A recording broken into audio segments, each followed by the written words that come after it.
கோயம்புத்தூர் பகுதியில் மலேரியா காய்ச்சல் இல்லைன்னாலும் இந்த மலேரியா அதிகமாக இருக்கிற ஊருக்கு சென்று வருபவர்கள், வடநாட்டவர்கள் பொள்ளாச்சி பகுதிக்கு வரப்போ ஒரு சிலருக்கு வந்து அந்த மலேரியா காய்ச்சலும் இருக்குது. இப்போ காய்ச்சல் வந்து அதிகமாக இருக்குது அப்படிங்கிறப்ப வந்து சொந்தமாக மருந்து கடையில் மருந்து வாங்கி சாப்பிட்றது அந்த மாதிரிலாம் பண்ணாமல், இப்போ காய்ச்சல் அதிகமாக இருக்குது, உடல் சோர்வு அதிகமாக இருக்குது, சாப்பிட முடியல, மயக்கமாக இருக்குது அப்படின்னா மருத்துவரை அணுகி மருந்து வாங்கி சாப்பிடணும்.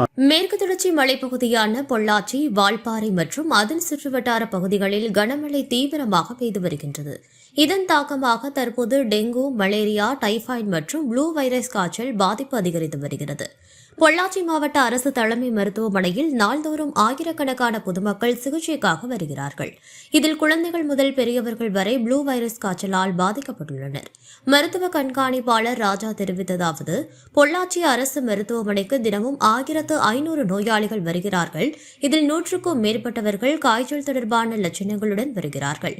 கோவையில் மலேரியா இல்லை எனினும் வட மாநிலங்களிலிருந்து வரும் பயணிகளிடையே மலேரியா இருப்பது கண்டறியப்பட்டு வருகிறது என்றார். மேலும் தண்ணீர் சுத்தமாக இல்லாததால் டைபாய்டு, மஞ்சள் காமாலை, வயிற்றுப்போக்கு மற்றும் ப்ளூ வைரஸ் காய்ச்சல் பரவுகிறது. பொதுமக்கள் மருத்துவர் ஆலோசனை இல்லாமல் மருந்துகள் வாங்கி உட்கொள்வதை தவிர்க்க வேண்டும். உடற்சோர்வு மற்றும் காய்ச்சல், வயிற்றுப்போக்கு போன்ற தொற்றுகள் இருப்பின் உடனடியாக மருத்துவமனை சென்று பரிசோதிக்க வேண்டும். தாமதித்தால் உயிருக்கு ஆபத்து ஏற்படும். சுகாதாரத்துறை நோய்கள் பரப்புவதற்கு முன் காப்பதற்கான கண்காணிப்பு நடவடிக்கைகளை தீவிரப்படுத்தி வருகிறது எனவும் தெரிவித்துள்ளார். இப்போ பொள்ளாச்சியில் வந்து 1500 பேர் டெய்லி வெளிநோயாளிகளுக்கு வர்றாங்கன்னா ஒரு 100 பேர் வந்து காய்ச்சலுக்காக வராங்க. இவங்களை வந்து நம்ம கொசுக்கடி மூலமாக பரவக்கூடிய டெங்கு காய்ச்சல், இப்போ வந்து நம்ம இப்போ கோயம்புத்தூர் பகுதியில் மலேரியா காய்ச்சல் இல்லைன்னாலும் இந்த மலேரியா அதிகமாக இருக்கிற ஊருக்கு சென்று வருபவர்கள், வடநாட்டவர்கள் பொள்ளாச்சி பகுதிக்கு வரப்போ ஒரு சிலருக்கு வந்து அந்த மலேரியா காய்ச்சலும் இருக்குது.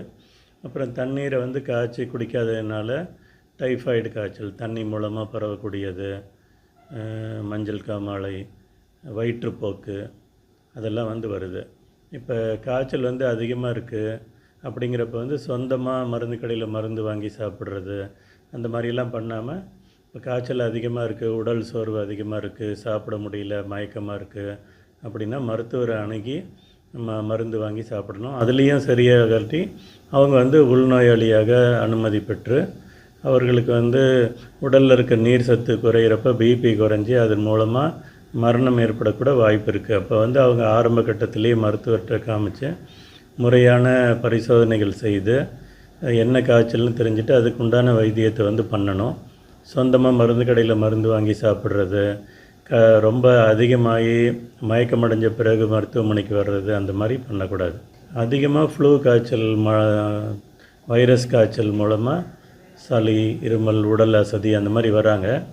ஒரு சிலருக்கு வந்து பரிசோதனை செய்து பார்க்குறப்ப டெங்கு காய்ச்சல் இருக்குது. இப்போ அந்த டெங்கு காய்ச்சல் இருக்கிற பகுதியில் வந்து சுகாதார ஆய்வாளர்கள் சென்று பார்த்து அங்கே ஏதாவது மழை நீர் தேங்கியிருக்கா அதெல்லாம் பார்த்து அதுக்குண்டான நடவடிக்கை எடுக்கிறாங்க. இப்போ இந்த வடநாட்டிலேருந்து நிறைய பேர் இங்கே வந்து வேலை செய்ய வராங்க, இப்போ வெளியூர்லேருந்து வராங்க. அந்த மாதிரி இருக்கிறவங்களுக்கு இப்போ இந்த மாதம் ஒரு 2-3 பேருக்கு வந்து மலேரியா தொற்றும் கண்டுபிடிக்கப்பட்டது. அதுவும் எந்த இடத்துல இருக்குது, அவங்க வந்து எந்த ஊரில் இருக்காங்க, எந்த வெளியூருக்கு போயிட்டு வந்தாங்க அதெல்லாம் வந்து சுகாதாரத்துறையிலேருந்து பார்த்துட்ருக்கோம். வழக்கமாக வரக்கூடிய அளவுக்கு அதிகமாக டெங்கு காய்ச்சல், மலேரியா அந்த மாதிரியெல்லாம் இல்லை.